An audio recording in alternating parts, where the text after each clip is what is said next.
آله وصحبه أجمعين. رب اشرح لي صدري ويسر لي أمري واحلل عقدة من لساني يفقه قولي. سبحانك لا علم لنا إلا ما علمتنا إنك أنت العليم الحكيم. ولا حول ولا قوة إلا بالله العلي العظيم. نوينا تعلم والتعليم والتذكر والتذكير والنفع والانتفاع والإفادة والاستفادة والحث على التمسك بكتاب الله وسنة رسوله صلى الله عليه وسلم والدعاء إلى الهدى وابتغاء مرضات الله وقربه وثوابه آمين اللهم آمين. Alhamdulillah, segala puji dan syukur kita panjatkan kepada Allah Subhanahu wa taala dengan kurniaan hidayah dan taufik daripada Allah. Mudah-mudahan kita berdoa diberikan kefahaman dan juga diturunkan rahmat dan barakah di dalam majlis kita pada malam yang berbahagia ini. Amin Allahumma amin. Kita sambung perbicaraan daripada tafsiran surah Al-Baqarah. Yang terakhir kita huraikan sehingga ayat yang ke-83. Ayat yang ke-83 daripada surah Al-Baqarah masih lagi di dalam kisah Nabi Musa alaihi salam dan juga antara beliau dan juga Bani Israel. Ayat yang terakhir yang kita bincang pada ayat yang ke-83, Allah Subhanahu wa taala berfirman dengan menyebutkan perjanjian yang diambil oleh Allah melalui lisan Nabi Musa alaihi salam kepada Bani Israel. Apakah perjanjian yang diambil oleh Allah? 8 perkara. Maksud daripada perjanjian di sini yang disebutkan di dalam ayat wa idz akhadna mitsaqa bani Israil pada ayat yang ke-83, Allah berfirman, sesungguhnya kami telah mengambil janji daripada Bani Israel. Maksud mengambil janji di sini ialah kami mengambil janji dengan erti kata menyuruh, tapi Allah Taala tak sebut Allah menyuruh. Kerana kalau disebut menyuruh, suruhannya macam tak berapa kena kepada Bani Israel. Jadi Allah gunakan ayat wa idz akhadna mitsaqa bani Israil, dan kami mengambil janji dengan Bani Israel. Seolah-olah perkara-perkara yang nak disebutkan di sini adalah perkara-perkara yang amat penting sehingga Allah menyebutkan kami mengambil janji. Saya dah bincang pada kelas yang lepas perbezaan sirah ataupun perbezaan lafaz yang digunakan oleh Allah di dalam Al-Quran ketika Allah Ta'ala nak suruh kepada Bani Israel, dan perbezaannya ketika Allah Ta'ala nak menyuruh sesuatu kepada kita umat Nabi Muhammad sallallahu alaihi wasallam, di mana suruhannya berbeza. Seolah-olah kalau suruhan kepada Bani Israel, suruhannya macam agak kasar. Tapi kalau suruhannya kepada kita umat Nabi Muhammad SAW agak lembut dia punya bahasa Al-Quran. Sebab apa? Sebab Bani Israel dia tak boleh kalau disuruh macam buatlah. Tak boleh jadi. Dia kena suruhan yang agak keras bunyinya. Sebab tu Allah Ta'ala sebut dalam ayat ni, kami telah mengambil janji. Tapi kepada kita umat Nabi Muhammad SAW dalam surah An-Nisa ayat 36, suruhan yang sama juga. Tapi Allah tak sebut pun Allah mengambil janji, hanya disuruh terus.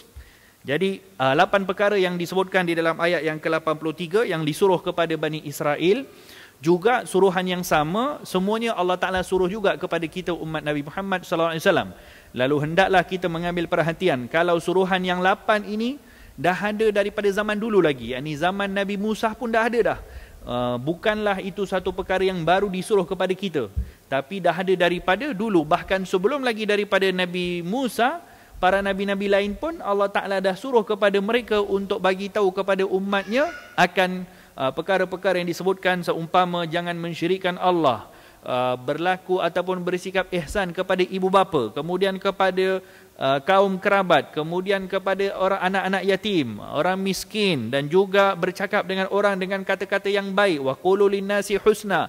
Kemudian wa aqimus solat, dirikan solat, menunaikan zakat, wa atuz zakah, thumma tawallaitum illa qalilan minkum. Kemudian Allah akhiri setelah menyuruh Bani Israel untuk berbuat 8 perkara tadi, Allah akhiri dengan ayat summa qalilan minkum summa tawallaitum illa qalilan minkum. Kemudian kamu berpaling daripada janji Allah illa qalilan minkum, kecuali bilangan yang sedikit. Sama juga halnya kepada zaman kita sekarang. Yang solat berbanding dengan yang tak solat, mana lagi banyak agak-agak. Yang bayar zakat berbanding dengan yang tak bayar zakat, mana lagi banyak agak-agak. Kajian juga, masing-masing negeri ada buat kajian dengan skala penduduk di negeri tersebut, penduduk Islam, dan juga dikira dari segi yang membayar dan juga yang tak bayar. Yang tak bayar tu jauh lebih beza daripada yang berbayar zakat. Itu baru zakat yang boleh dikira, tapi kalau solat memang kita tak boleh kira kan. Jadi agaknya macam mana keadaan umat kita di zaman kita sekarang, yang Allah Ta'ala sifatkan kepada Bani Israel, summa tawallaitum, kemudian kamu telah berpaling janji dengan Allah, illa qalil, kecuali sedikit yang buat. Agak-agak di zaman kita sekarang kena tak kalau kita kata di zaman kita sekarang pun suruhan-suruhan ini pun bukan semua yang buat, tapi sedikit yang buat.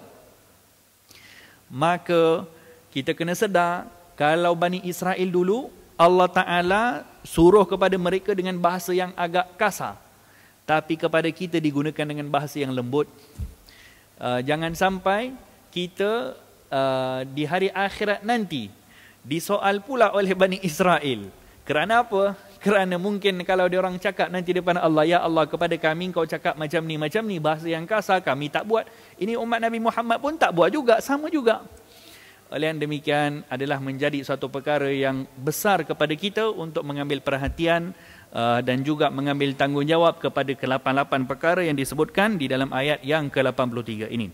Kemudian pada ayat yang ke-84 Allah Subhanahu wa taala berfirman, wa id akhadna mitsaqakum la tasfikuna dima'akum wa la tukhrijuna anfusakum min diyarikum thumma aqrartum wa antum tashhadun thumma antum haula'i taqtuluna anfusakum wa tukhrijuna fariqam minkum min diyarihim tadhaharuna 'alaihim bil itsmi wal 'udwan. Di dalam ayat ini Allah menyebutkan, dan ingatlah ketika kami mengikat perjanjian setia dengan kamu, yakni Bani Israel, bahawa janganlah kamu menumpahkan darah berbunuh-bunuhan sesama sendiri. La tasfikuna dima'akum. Menumpahkan darah adalah satu larangan yang keras kepada Bani Israel. Bukan hanya kepada kita, daripada dulu lagi Allah dah sebutkan. La tasfikuna dima'akum. Jangan sesekali kamu menumpahkan darah, yakni berbunuh-bunuhan sesama kamu. Wala tukhrijuna anfusakum min diyarikum. Dan janganlah kamu mengusir-usir sesama sendiri dari kampung masing-masing. Summa aqrartum wa antum tashhadun. Kemudian kamu telah berikrar mematuhi perjanjian setia itu, dan kamu sendiri pula yang menjadi saksi yang mengakui kebenarannya. Kemudian pada ayat yang seterusnya Allah berfirman, summa antum haula, dan kemudian kamu Bani Israel, kamu berbunuh-bunuhan sesama sendiri. Summa antum haula taqtuluna anfusakum, kamu telah berbunuh-bunuhan sesama sendiri. Wa tukhrijuna fariqam minkum min diyarihim, dan kamu telah pun mengusir satu puak dari kaum kamu keluar dari kampungnya. Kemudian tadhaharuna 'alaihim bil ismi wal 'udwan, kamu pula saling membantu-bantu dengan orang lain untuk menentang mereka dengan melakukan dosa dan penganiayaan. Wa in ya'tukum usara tufaduhum wa huwa muharramun 'alaikum ikhrajuhum. Kemudian Allah menyebutkan lagi kezaliman Bani Israel. Kemudian sekejap ya. Ya, padahal kalau mereka datang kepada kamu sebagai orang tawanan, kamu tebus mereka, sedangkan perbuatan mengusir mereka diharamkan juga atas kamu. Afatu'minuna bi ba'dil kitab wa takfuruna bi ba'd, fama jazaa'u man yaf'alu dzalika minkum illa khizyun fil hayatid dunya. Kata Allah, sesudah itu maka patutkah kamu hanya percaya kepada sebahagian dari kitab Taurat dan mengingkari akan sebahagian yang lain? Maka tiadalah balasan bagi orang yang berbuat demikian itu dari antara kamu, kecuali mendapat kehinaan ketika hidup di dunia, dan pada hari kiamat akan ditolak mereka ke dalam azab siksa yang amat berat.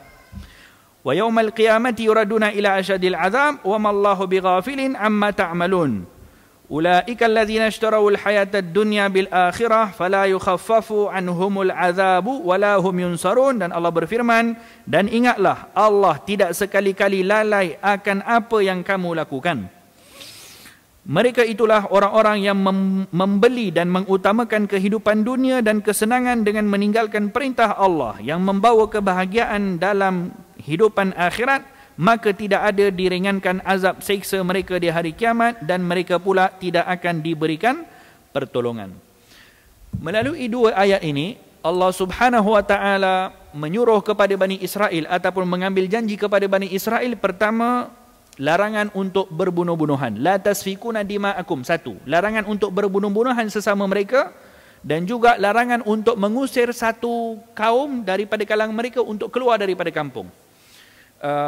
Sebenarnya ayat ini disebutkan oleh Allah Subhanahu wa diturunkan oleh Allah Subhanahu wa taala kepada Nabi Muhammad sallallahu alaihi wasallam untuk mengingatkan akan apa yang berlaku kepada Bani Israel sebelum Rasulullah diutuskan lagi, yakni di Madinah. Bani Israel, yakni Ahlul Kitab, orang-orang Yahudi, orang-orang Nasrani, sebelum Nabi Muhammad diutuskan, bahkan sebelum Nabi Muhammad dilahirkan lagi, mereka telah pun menetap ataupun berhijrah daripada macam-macam tempat. Mereka telah pun berhijrah ke Madinah. Ketika itu bumi Madinah belum lagi terkenal dengan namanya Madinah. Ketika itu bumi Madinah namanya Yathrib.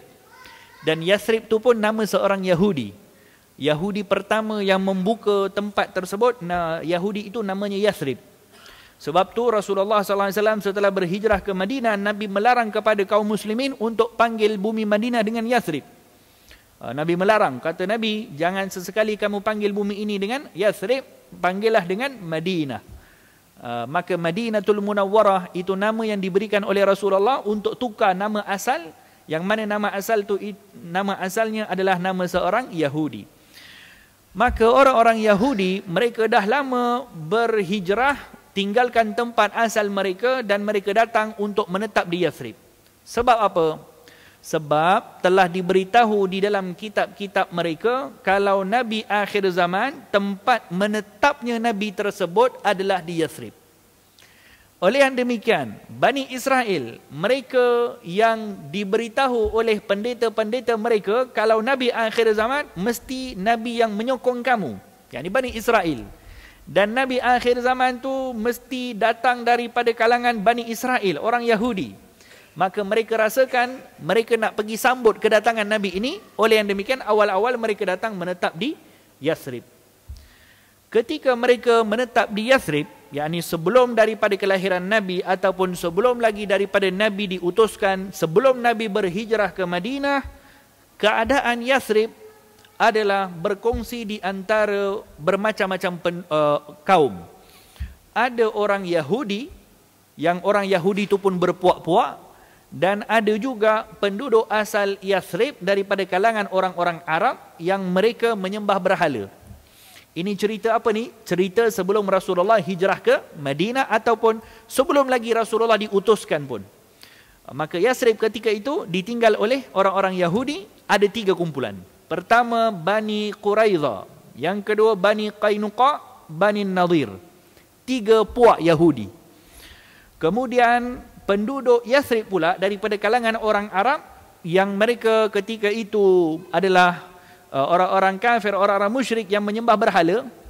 Mereka pula terbahagi kepada 2 kelompok. Pertama, golongan Aus dan Khazraj. Apa yang dibuat oleh orang-orang Yahudi yang 3 kumpulan ni? Mereka buat apa? Mereka untuk mendapatkan ataupun harta kekayaan ataupun untuk mendapatkan kepentingan keduniaan, mereka timbulkan kekacauan antara golongan Aus dan Khazraj. Yang timbulkan kekacauan siapa? Orang-orang Yahudi. Maka ketika itu golongan Aus dan Khazraj ini berperang. Bertahun-tahun mereka berperang. Apa pula yang dilakukan oleh orang-orang Yahudi ini? Mereka yang 3 kelompok Yahudi tadi, Bani Quraiza, Bani Qainuqa, Bani Nadir, sebahagian daripada mereka menyokong Aus, sebahagiannya menyokong Khazraj. yakni tiga-tiga kumpulan Yahudi, sebahagian pergi ke Aus, sebahagian pergi ke Khazraj. Maka peperangan jadi macam mana? Yang asalnya peperangan tadi antara penduduk asal Madinah, Yathrib, Aus dan Khazraj, telah bertukar pula. Bertukar di antara dua kumpulan yang besar, di mana kumpulan A ini ada penduduk asal Madinah daripada kalangan Aus dan ada juga orang-orang Yahudi.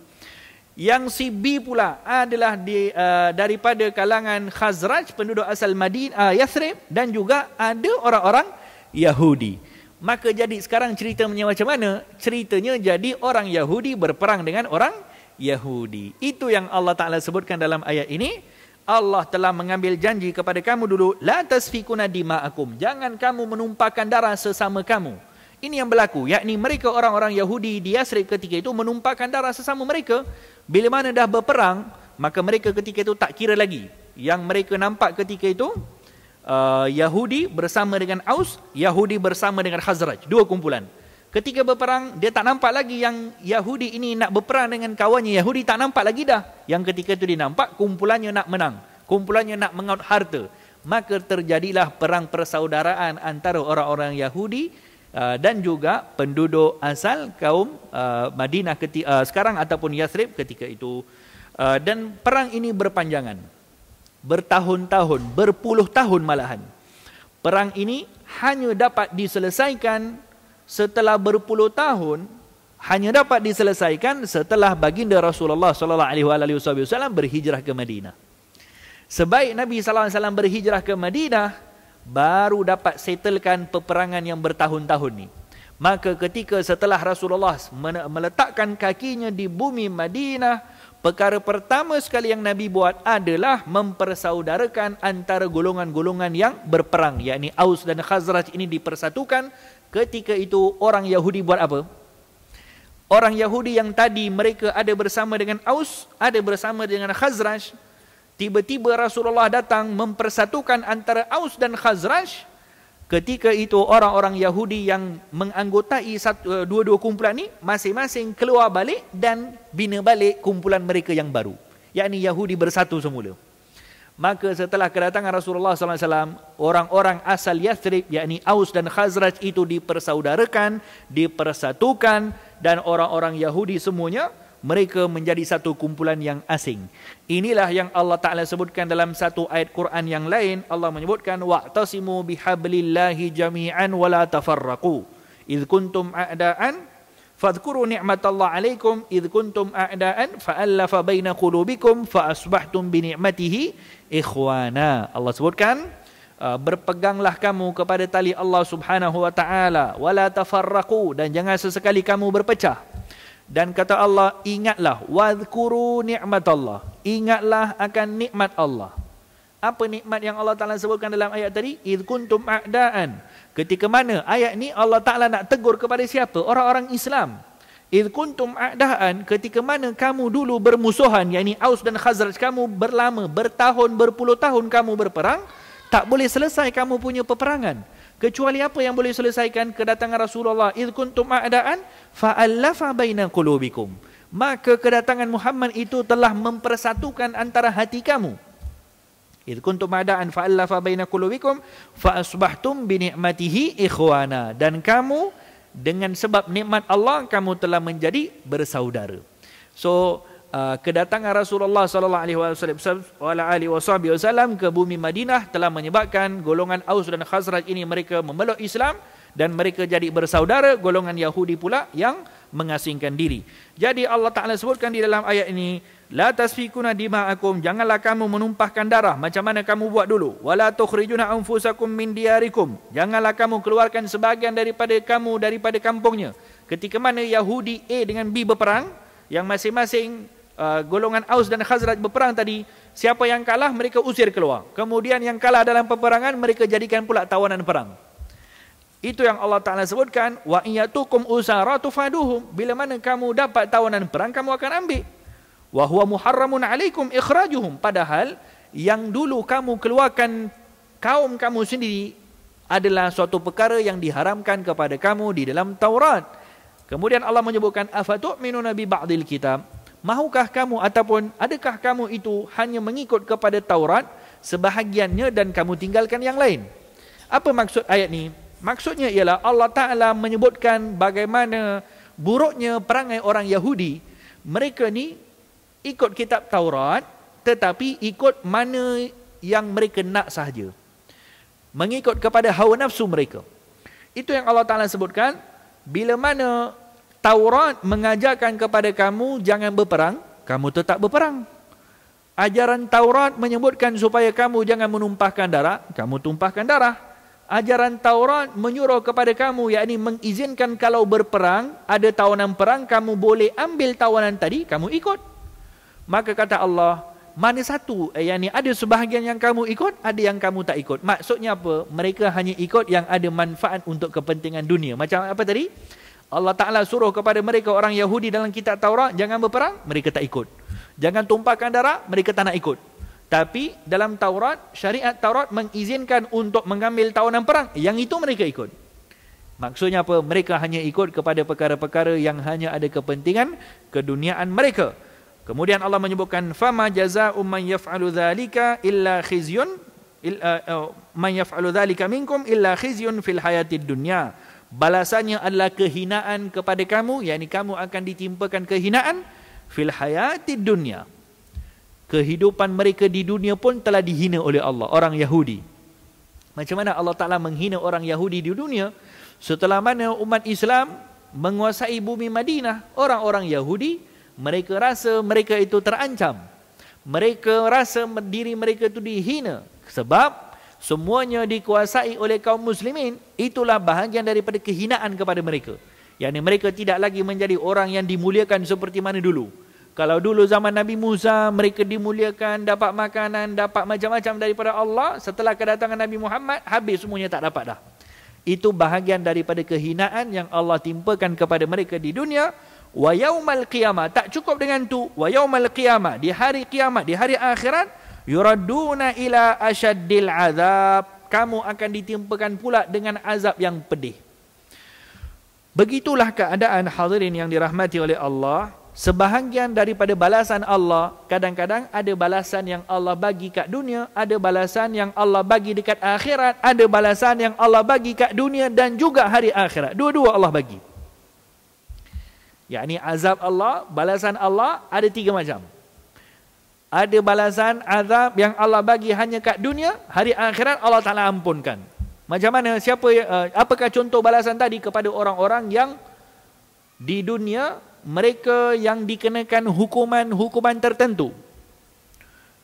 Dengan rela hati mereka melalui hukuman tersebut dengan bertaubat kepada Allah, tapi hukuman tetap dilaksanakan, maka golongan ini habis hukumannya di dunia. Di hari akhirat Allah ampunkan.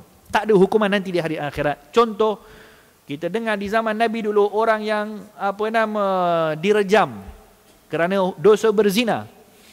Adakah orang yang direjam kerana dosa berzina itu sebab ditangkap khalwat? Bukan.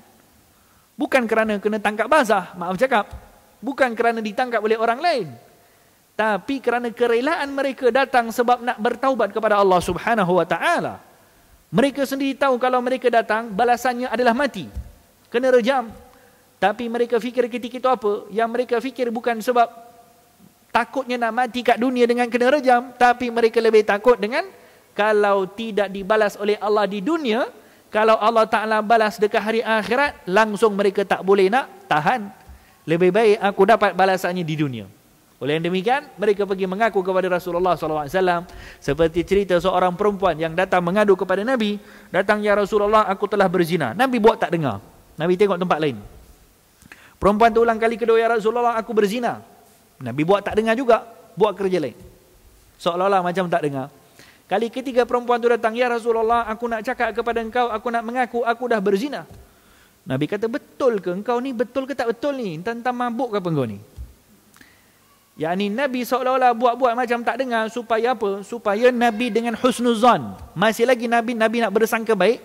Kalau mungkin kali pertama tu dia datang dengan akalnya tak berapa nak elok ke, ataupun tersalah cakap ke, ataupun Nabi mungkin tersalah dengar ke, atau macam mana ke, sebab balasannya berat. Lalu Nabi buat-buat macam tak dengar. Bila mana kali ketiga perempuan tu datang bagi tahu, maka Nabi tanya lagi, betul ke? Ya betul ya Rasulullah, aku berzina dan aku hamil sekarang ni. Maka kata Nabi, okey, kalau macam tu balik rumah dulu, jaga kau punya kandungan, nanti dah selesai lahirkan, nanti baru datang. Perempuan tadi pun dah balik, Nabi dah izinkan balik, dia pun balik jaga kandungan, lepas dah lahirkan dapat anak, datang lagi jumpa Nabi. Ya Rasulullah, aku dah lahirkan anak aku, macam mana aku punya kes dulu? Nabi kata balik dulu, bagi dia susu 2 tahun. Sebab menyusukan 2 tahun dalam syariat Islam. Zaman sekarang susu 1 minggu, lepas tu bagi susu lembu. Susukan Nabi kata, bagi menyusukan dulu. Perempuan tadi pun balik menyusukan anaknya. Sampai cukup kepada masanya, datang lagi kepada Nabi. Ini cuba kita lihat. Berkerap kali datang kepada Nabi. Sebab apa? Sebab nak melalui hukuman. Macam mana agaknya iman orang zaman dulu? Sebab mereka nampak ketika itu, yang mereka nampak adalah ringannya azab di dunia berbanding dengan asyadul azab. Beratnya azab Allah di hari akhirat. Sehingga azab di dunia walaupun hukumannya tu rejam, yang dia tahu dia akan mati dengan rejam, tapi hukuman rejam tersebut dirasa lebih ringan berbanding dengan hukuman azab Allah Subhanahu wa taala nanti di hari akhirat. Sampai bertahun-tahun hukumannya tu ditangguhkan, dia tetap lagi nak datang. Maka akhirnya setelah daripada perempuan tu menyusukan anaknya, barulah perempuan itu dihukum dengan rejam. Rasulullah SAW ketika dihukumkan rejam kepada perempuan tersebut, Nabi menangis. Menangis Rasulullah SAW seketika mana? Ketika perempuan itu dihukumkan rejam, sambil Nabi bagi tahu, innallaha qad ghafaralah. Aku bernaik saksi, kata Nabi, Allah Subhanahu wa taala telah mengampunkan dosa perempuan ni. Orang yang bersungguh sebab takut azab Allah di hari akhirat, dia merasakan biarlah melalui azab di dunia. Ini contoh. Bila mana orang yang melalui azab Allah di dunia, di hari akhirat, dia takkan diazab oleh Allah, bahkan dia jadi orang yang lebih beruntung. Walaupun di dunia dulu, dia malu dengan orang dengan azab yang di dunia, tapi di hari akhirat, dia menjadi orang yang beruntung. Ada jenis azab yang Allah Ta'ala tak berikan kepada manusia di dunia, tapi tangguh nanti beri dekat hari akhirat, dan ini adalah azab yang teruk. Kalau tak diberikan dunia, Allah Ta'ala simpan balas dekat akhirat, maka balasannya sesuai dengan keadaan akhirat. Bukan dengan hukum dunia, tak. Tapi dengan hukum hari akhirat. Hukuman dunia dengan macam mana? Hukuman dunia macam mana kita punya keadaan di dunia lah. Dengan apa yang diazabnya, dengan waktunya, dengan sakitnya, dengan apa, semua macam hukuman kat dunia. Tapi kalau hukumannya di hari akhirat, sesuai dengan keadaan hari akhirat. Tak ada orang yang boleh mampu untuk tahan azab akhirat. Ada pula jenis azab yang Allah bagi dekat dunia, dekat hari akhirat pun Allah bagi. Ini seburuk-buruk azab. Maka ini 3 jenis azab. Ada azab yang di dunia, hari akhirat lepas, berjaya. Ada azab yang di dunia dilepas, tapi Allah Ta'ala tunggu nak balas nanti di hari akhirat. Ada azab dekat dunia pun Allah bagi, dekat akhirat pun Allah bagi. Ini yang disebutkan sebagai illa khizyun fil hayatid dunya wa yawmal qiyamati yuradduna ila asyaddil azab. Seperti azab yang diberikan oleh Allah kepada Bani Israel, orang-orang Yahudi. Di dunia pun Allah bagi azab kepada mereka. Di hari akhirat pun akan disediakan azab yang sangat pedih kepada mereka. Wal'iyadzubillah. Mudah-mudahan dosa kita diampunkan oleh Allah. Tak ada dosa yang Allah Ta'ala simpankan untuk diazab nanti di hari akhirat. Mudah-mudahan semuanya Allah Ta'ala ampunkan. Amin. Allahumma amin. Ulaika alladzina ishtarawul hayatad dunya. Dan kata Allah, mereka itu adalah golongan yang menjual akan kehidupan dunia dengan hari akhirat. Fala yukhaffafu anhumul azab. Dan mereka takkan dikurangkan azab mereka nanti di hari akhirat. Maka ini bentuk azab Allah Subhanahu wa taala. Sebab tu kadang-kadang ada orang yang bila mana ditimpa musibah, mereka dengan mengatakan alhamdulillah. Walhal Allah Ta'ala ajarkan kalau ditimpa musibah ucap innalillah. Ada orang yang ucap alhamdulillah. Sebab musibah itu adalah bahagian daripada penghapusan dosa. Musibah adalah bahagian daripada cara untuk Allah Ta'ala berikan pahala bila mana seseorang itu bersabar dengan musibahnya. Oleh yang demikian, jangan kita rasa kalau tak ada suatu perkara yang memerikkan kepada kita di dunia, kita ini orang yang baik, orang yang selamat. Belum tentu. Mungkin banyak daripada dosa kita Allah Ta'ala tak nak bagi kat dunia. Allah Ta'ala nanti bagi di hari akhirat. Tapi mungkin orang-orang yang kita nampak dekat dunia ni dosanya orang nampak, dosanya, apa kesalahan yang dibuat tu disebarkan, kesalahan yang dibuat tu dimalukan depan orang, orang lain tahu kesalahannya semua tu. Jangan anggap itu sebagai satu perkara yang memalukan kepada mereka sahaja. Tak, jangan anggap macam tu. Kalau secara zahirnya pun memang macam tu, tapi itu mungkin cara Allah Ta'ala nak hapuskan ataupun maafkan dia punya dosa di dunia. Dipenjarakan ke, dihukum sekian, dimalukan. Mungkin itu cara Allah Ta'ala nak hapuskan dia punya dosa di dunia, tapi kita punya dosa Allah Ta'ala simpan untuk di hari akhirat. Wal'iyadzubillah. Maka oleh demikian hadirin hadirat dirahmati oleh Allah, jangan sampai kita mengambil ringan terhadap apa-apa yang berlaku di dalam kehidupan kita, dan kita berharap kepada Allah semoga kita dimatikan dalam keadaan semua daripada dosa kita tak ada berbaki sedikit pun.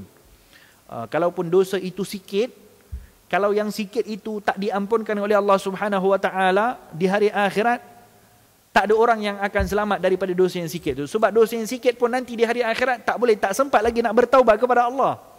Dan mungkin orang yang akan serugi-rugi di hari akhirat hanya kerana dosa yang sikit. Oleh yang demikian, jangan menganggap perkara-perkara kecil itu sebagai perkara-perkara yang kita pun rasa tak kisah dan sebagainya. Mungkin boleh jadi dengan perkara kecil, orang itu akan menjadi orang yang serugi-rugi nanti di hari akhirat. Mungkin juga dengan kebaikan kecil, orang itu akan diangkat martabatnya setinggi-tinggi oleh Allah Subhanahu wa taala. Kita pun biasa dengar cerita, bukan? Macam mana keadaan orang-orang yang sebagai contoh yang pernah disebutkan di dalam hadis, Rasulullah sallallahu alaihi wasallam melalui satu kuburan dan Nabi suruh kepada sahabat yang ikut Nabi untuk patahkan pelepah kurma dan letakkan di atas kubur tersebut. Kata Nabi, ini orang yang ada di kubur ini diazab kerana apa? Kerana dosa, kerana dosa tidak bersih ketika istinja. Ketika basuh setelah daripada buang air, tak berapa nak bersih. Kemudian terkena dia punya pakaian, kemudian bawa pakaiannya pergi sembahyang. Allah, dosa macam tu yang disebutkan di dalam hadis, yang diazab di dalam alam barzah. Siapa sangka dosa macam tu mendapat azab yang pedih di alam barzah.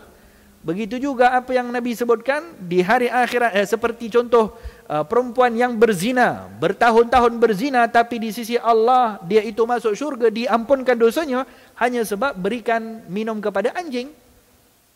Oleh demikian, wala tahqiranna minal ma'rufi syai'a, jangan kamu memperkecilkan kebaikan walaupun sekecil mana, dan jangan kamu memperkecilkan maksiat walaupun sekecil mana. Kita tak tahu mana daripada kebaikan kita yang Allah Ta'ala pandang. Mungkin kita punya ibadah yang macam-macam Allah tak pandang pun. Mungkin yang dipandang apa? Mungkin yang dipandang dalam banyak-banyak ibadah kita, tahiyatul masjid kita yang dipandang oleh Allah mungkin. Mungkin dalam banyak-banyak ibadah kita, sedekah kita yang RM1, yang ke mana kita sedekah itu yang dipandang. Yang banyak-banyak ibadah itu tak dipandang oleh Allah. Mungkin boleh jadi. La tahqiranna minal ma'rufi syai'a. Kemudian pada ayat yang seterusnya, ayat yang ke-87, Allah Subhanahu wa taala menyebutkan tentang keadaan dakwah para anbiya Bani Israel. Walaqad ataina Musal kitab. Allah menyebutkan sesungguhnya kami telah memberikan kepada Nabi Musa kitab Taurat. Al-kitab di situ maknanya kitab Taurat. Dalam Al-Quran, kadang-kadang kitab itu maknanya Al-Quran. Seperti awal surah Al-Baqarah, dzalikal kitab la raiba fi. Kitab itu maknanya Al-Quran. Tapi di sini kitab maknanya adalah kitab Taurat. Walaqad ataina Musa al-kitab. Sesungguhnya kami telah memberikan kepada Nabi Musa kitab Taurat. Wa qaffayna min ba'dihi birrusul. Dan kami iringi pula kemudian daripada Nabi Musa dengan beberapa orang rasul. Maksudnya waqafaina, maksudnya Allah Ta'ala setelah mengutuskan Nabi Musa, Allah mengiringi pula utusan tadi dengan beberapa para nabi dan juga rasul yang lain. Min ba'dihi birrusul, dengan beberapa rasul-rasul dan nabi-nabi yang lain. Wa ataina Isa bin Maryam al-bayyinat. Dan kami berikan kepada Nabi Isa ibni Maryam beberapa mukjizat, serta wa ayyadnahu biruhil qudus, serta kami teguhkan kebenarannya dengan ruhil qudus, yakni Jibril. Afa kullama ja'akum rasulun bima la tahwa anfusukum istakbartum fa fariqan kadzdzabtum wa fariqan taqtulun. Maka patutkah kepada kamu, wahai Bani Israel, tiap-tiap kali datang kepada kamu seorang rasul membawa kebenaran yang tidak disukai oleh hawa nafsu kamu, kamu sombong dan takabur menolak rasul tersebut, sehingga sebahagian dari rasul-rasul itu kamu dustakan dan sebahagian yang lain pula kamu membunuhnya. Dalam ayat ini Allah Subhanahu wa taala menyebutkan tentang utusan para anbiya kepada Bani Israel. Sehingga Allah sebutkan nabi pertama yang diutuskan kepada Bani Israel dan nabi yang terakhir. Siapa nabi pertama? Nabi Musa. Walaqad atina Musal kitab. Sesungguhnya kami telah memberikan kepada Nabi Musa kitab Taurat. Kemudian Allah tak sebut nabi-nabi yang lain, sehingga disebutkan nabi yang terakhir diutuskan kepada Bani Israel, yaitu Nabi Isa ibni Maryam. Dan Allah sebutkan waqafaina, dan kami iringi utusan tadi dengan beberapa para nabi dan juga rasul yang lain.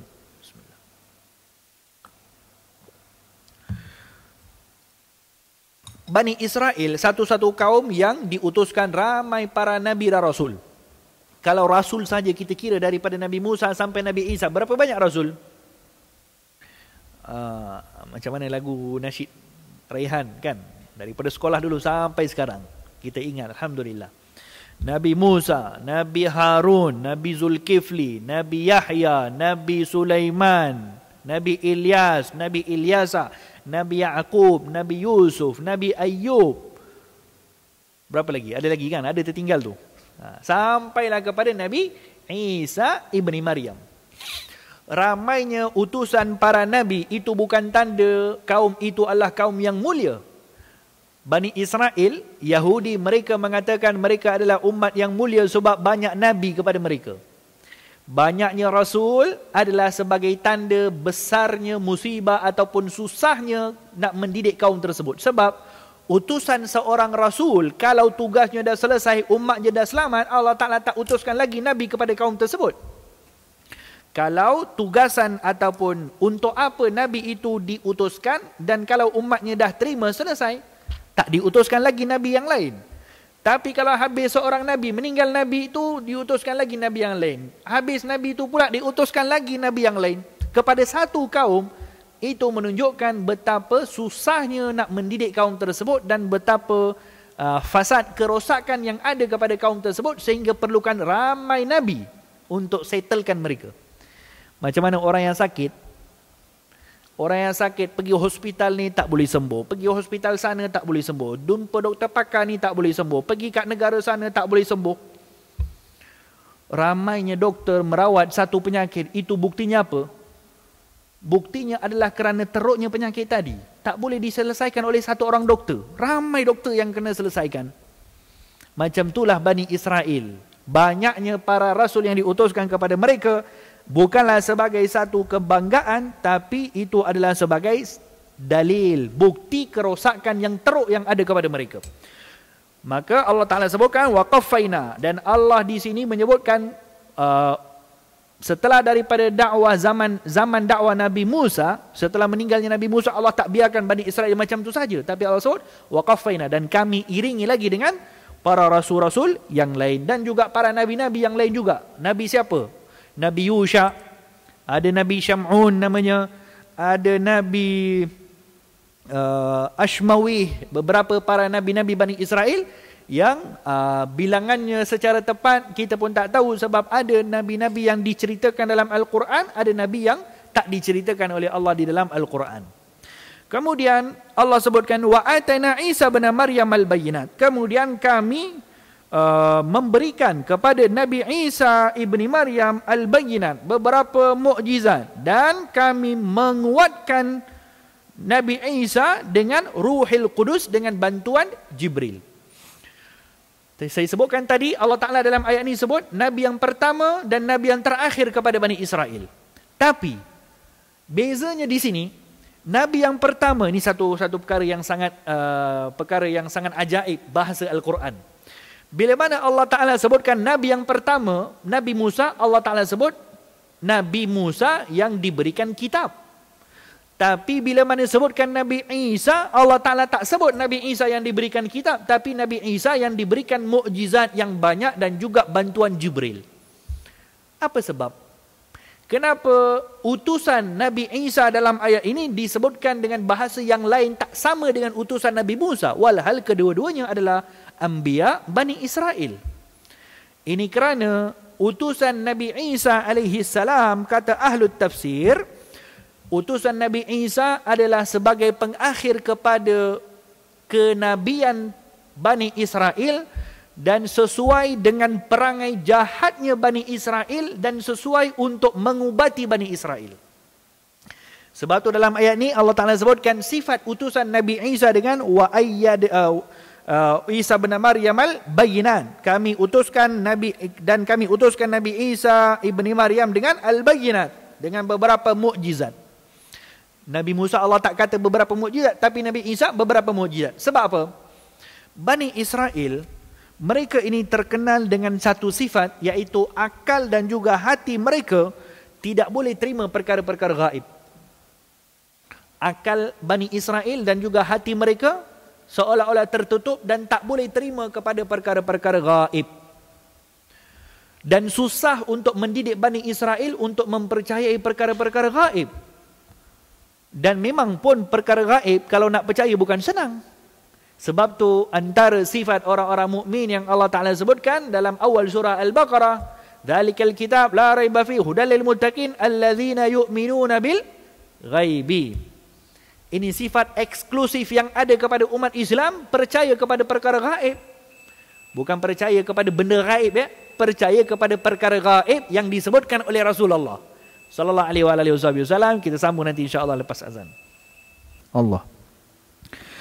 Maka Bani Israel, seperti mana yang kita pelajari daripada awal dulu, kita belajar tentang ayat-ayat cerita tentang Bani Israel, semuanya menggambarkan kepada kita suatu perkara, yakni Bani Israel adalah satu kaum yang mereka ini sangat terdidik mental mereka, akal mereka dengan material ataupun golongan materialistik. Dipanggil golongan Al-Madiyun. Semua benda nak nampak depan mata. Sehingga bila mana diajar oleh Nabi Musa untuk menyembah Allah, mereka kata, "Arinallah jahra." Ya Musa, tunjukkan kami Allah depan mata. Tak nak percaya kepada perkara-perkara gaib yang disuruh oleh para anbiya. Begitu juga mereka bila mana diberikan makanan daripada langit, al-manna wa salwa. Diberikan makanan daripada syurga. Makanan yang turun daripada langit itu nampak ke tak nampak? Tak nampak, datang dari mana? Puncanya tak tahu kat mana. Benda gaib lah tu. Yang ni puncanya tak tahu dari mana. Tiba-tiba turun makanan daripada langit. Tak tahu puncanya daripada mana. Lalu mereka takut. Takut sebab apa? Takut sebab punca makanan tu tak nampak datang dari mana. Mereka takut kalau makanan tu boleh putus bila-bila.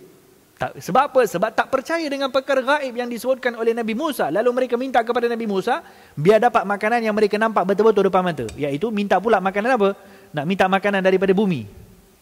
Sebab tu dalam Al-Baqarah dulu kita baca ayat yang Bani Israel minta kepada Nabi Musa, mereka nak adasiha wa basaliha wa qithaiha wa fumiha wa adasi wa basaliha, kan? Minta bawang, minta kacang, apa semua tu. Itu sebab apa mereka minta? Sebab mereka nak makanan yang diberikan oleh Allah, biarlah mereka nampak betul-betul depan mata, yang mereka yakin makanan tu takkan putus sampai bila-bila. Sebab depan mata mereka. Tapi kalau makanan daripada langit, mereka pun tak tahu bila datang, tak tahu puncanya macam mana. Benda gaib. Akal dan juga hati Bani Israel yang tak boleh terima perkara-perkara gaib yang dibawa oleh para anbiya mereka, akhirnya Allah Ta'ala berikan kepada mereka seorang Nabi. Di mana Nabi tersebut, segala perkara tentang Nabi tersebut, semuanya ada perkara-perkara gaib. Nabi Isa AS. Apa perkara gaib yang ada kepada Nabi Isa? Kelahirannya ada kena-mengena dengan perkara gaib. Bukankah kelahiran Nabi Isa itu tanpa ayah? Perkara gaib. Kemudian diangkatnya Nabi Isa ibni Maryam, juga ada perkara gaib. Kemudian bagaimana Nabi Isa nanti akan turun pula di akhir zaman, perkara gaib. Maka mereka diberikan seorang Rasul untuk mengubati mental mereka, akal mereka yang tak boleh terima perkara gaib, sehingga utusan Nabi itu terlalu banyak perkara-perkara gaib sebagai ujian kepada Bani Israel. Nak bagi tahu kalau perkara gaib semuanya adalah dengan kuasa Allah Subhanahu wa ta'ala. Lalu dalam ayat ini Allah menyebutkan wa ataina Isa bin Maryamal bayyinat, dan kami mengutus Nabi Isa ibni Maryam dengan al-bayyinat, mukjizat-mukjizat. Mukjizat yang diberikan kepada Nabi Isa alaihi salam adalah mukjizat-mukjizatnya juga adalah banyak perkara-perkara gaib. Apa perkara gaib mukjizat Nabi Isa? Ihya'ul mauta, menghidupkan orang yang mati. Perkara gaib. Kemudian antara mukjizat Nabi Isa juga adalah beliau seperti yang disebutkan dalam satu ayat, wa anfukhu fihi tayran. Kemudian dalam ayat yang lain disebutkan, inni akhluqu lakum minatin ka hay'ati at-tayri fa anfukhu fihi fayakunu tayran biiznillah. Nabi Isa mengambil tanah dan dibuat bentuk burung, kemudian ditiup, burung itu terbang, hidup. Perkara gaib. Semua mukjizat-mukjizat Nabi Isa ada perkara-perkara yang gaib. Sebagai apa? Sebagai ujian kepada Bani Israel yang tak nak terima kepada perkara gaib, maka Allah Ta'ala datangkan melalui mukjizat Nabi Isa terlalu banyak perkara gaib. Tapi mukjizat Nabi-Nabi yang lain masih lagi depan mata. Mukjizat Nabi Musa alaihi salam, walaupun mukjizat Nabi Musa dengan tongkatnya belah laut, memanglah dengan kuasa Allah Subhanahu Wa Ta'ala, tapi mereka nampak depan mata. Mukjizat Nabi Isa, tongkatnya berubah menjadi ular, nampak depan mata. Tapi macam mana Nabi Isa boleh hidupkan yang mati? Mereka tak tahu puncanya macam mana ni boleh jadi. Tak boleh, mereka punya akal tak boleh terima. Macam mana Nabi Isa ni buat patung burung lepas tu tiup? Daripada mana datang nyawa tersebut? Perkara gaib. Oleh yang demikian, oleh kerana Nabi Isa alaihi salam, kelahiran Nabi Isa, mukjizat Nabi Isa, diangkatnya Nabi Isa ke langit, semuanya adalah terlalu banyak kaitannya dengan perkara-perkara gaib. Allah Subhanahu Wa Ta'ala menjadikan dakwah Nabi Isa sentiasa tidak putus wahyu, sehingga sentiasa didatangi oleh malaikat Jibril untuk bantu Nabi Isa alaihi salam, kerana mukjizatnya terlalu banyak dengan perkara-perkara gaib, sehingga Allah sebutkan wa ayyadnahu biruhil qudus. Kami menguatkan Nabi Isa dengan Ruhil Qudus, dengan Jibril. Memang Jibril datang kepada semua para nabi, semua para rasul pun Jibril pergi juga, tapi kepada Nabi Isa special. Jibril tak putus-putus untuk mendampingi Nabi Isa alaihi salam. Sebab apa? Terlalu banyak perkara gaib yang nak dibantu oleh Jibril. Tiupkan ruh, kena bantuan Jibril alaihi salam. Diangkat ke langit, bantuan Jibril. Maka sebab tu dalam ayat ini disebutkan wa ayyadnahu biruhil qudus, dan kami menguatkan Nabi Isa ibni Maryam dengan Ruhil Qudus. Maka datang pula satu kumpulan orang-orang Yahudi setelah daripada zaman Nabi Isa alaihi salam, yang mereka akhirnya menjadikan Nabi Isa sebagai Tuhan dengan beberapa dakwaan. Apa dakwaan mereka? Oleh kerana Nabi Isa ibni Maryam ini terlalu banyak perkara gaib yang Allah Ta'ala berikan, dan Allah Ta'ala berikan dalam mukjizat Nabi Isa beberapa kerja Allah yang difahami oleh Bani Israel. Apa kerja Allah? Menghidupkan benda mati, kerja Allah. Tiupkan roh, kerja Allah. Tapi Allah berikan perkara tersebut sebagai mukjizat kepada Nabi Isa, of course dengan kudrat dan irada Allah. Tapi Bani Israel faham, ini perkara luar biasa ni Allah bagi kepada Nabi Isa. Allah bagi kepada Nabi Isa semacam kerja Tuhan. Hidupkan benda mati, kerja Tuhan. Maka datanglah satu kumpulan daripada kalangan orang-orang Yahudi yang mengangkat Nabi Isa sebagai Tuhan, kerana mereka begitu takjub. Begitu takjub. Fahamkan takjub kan? Mereka begitu takjub dengan mukjizat-mukjizat luar biasa yang Allah berikan kepada Nabi Isa. Walhal mukjizat Nabi Isa tu bukanlah satu perkara yang sangat perlu ditakjubkan pun. Golongan yang mendakwa Nabi Isa tu sebagai Tuhan ataupun sebagai anak Tuhan, kerana apa katanya? Nabi Isa kelahirannya adalah tak sama dengan para nabi yang lain. Tak sama juga hatta dengan Nabi Muhammad SAW pun tak sama. Nabi Isa AS kelahirannya perkara takjub, sebab lahir tanpa bapa. Kalau itu yang nak diukur kelahiran ataupun kejadian Nabi Adam, lebih takjub lagi. Tak ada bapa, tak ada mak. Patut jadikan Nabi Adam sebagai Tuhan, itu lebih takjub. Mak tak ada, bapa pun tak ada. Kemudian yang didakwa oleh kumpulan Nasrani yang mengangkat Nabi Isa sebagai Tuhan dengan mengatakan Nabi Isa naik ke langit. Oh, takjub. Rasulullah SAW juga naik ke langit. Bahkan Nabi SAW, naiknya Nabi ke langit lebih takjub daripada Nabi Isa ibni Maryam.